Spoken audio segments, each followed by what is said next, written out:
What's up, guys? Welcome to your 126th Android tutorial for the new Boston.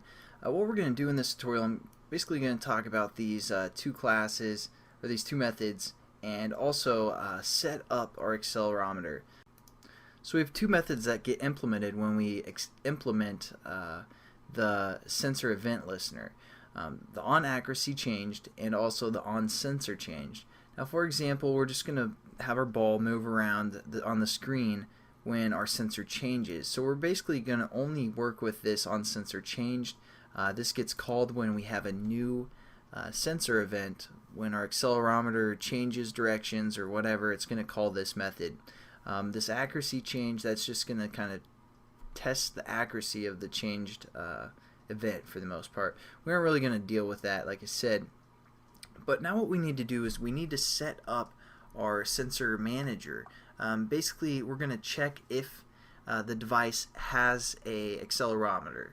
And as of now, I believe most of the Android phones have the accelerometer, but just to make sure, we're going to check for it. And how we do that is we do sensor manager within our onCreate method, sensor manager, and we're just going to call this sensor manager SM, and we're going to set equal to, after we import, we're going to set it equal to sensor manager, and then we're going to say get the system service, which we've used before. Whoa, can't spell. And then we're going to say the context dot, and we have an option called sensor service. Now that we have our manager set up, we're going to refer to the manager to basically check if the accelerometer exists. So now what we're going to do is we're going to say sm.getSensorList. As you can see, you use this method to get a list of available sensors of a certain type. So we're going to click that, and then we're going to refer to the sensor class to tell it what kind of sensor we're looking for.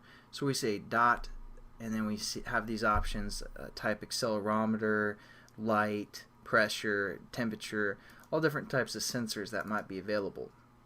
So we're going to hit that, and then after that we're going to say dot size. When we use this size method, if this statement is equal to 0, that means there's no sensor available. So what we're going to do is we're going to create an if statement, and then we're going to say as long as this is not equal to 0, we're going to do whatever within these brackets. And then we just have to finish off our if statement like that. So make sure all our brackets are set in there. Alright, just formatted it. So now basically we've checked from our system manager if the accelerometer exists, and if it does, what we're going to do is we're going to set up a sensor. So we set up our sensor, and we're going to call this sensor like S, something like that. What we're going to set this equal to is refer to our manager that we set up, so sm dot, again, get sensor list, and within the type, again, we're just going to say sensor dot type accelerometer again, and this time instead of saying the size, we're just going to say get. And as you can see, it takes an int location, so we're just going to say 0 here, and that's fine. Kind of setting up our initial spot. So now we're going to kind of register our sensor and our manager and all that stuff. So we're going to refer to our sensor manager, and then we're just going to say register listener, and we're going to choose this this second option here, where we take a sensor event listener, a sensor, and an int for the rate. So for our listener, what we're going to do is we're going to set this equal to our the context of this, and for our sensor, we're going to refer to the sensor we just set up as S, and for our rate, we can refer to our sensor manager or sensor manager class,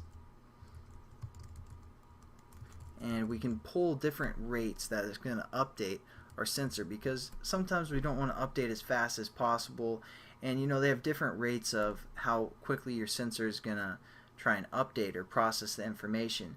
So if you have an application you want to update as fast as you can choose like this fastest, which you probably don't need.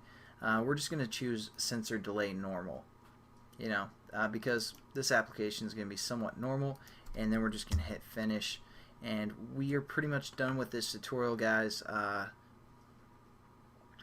And also, this, just to let you guys know, this can be this is a Boolean value type statement, so you can set up like a checking whether this returns true or false if you want. But there we go. We're pretty much done with this tutorial, guys, and I'll catch you in the next one. Have a good one.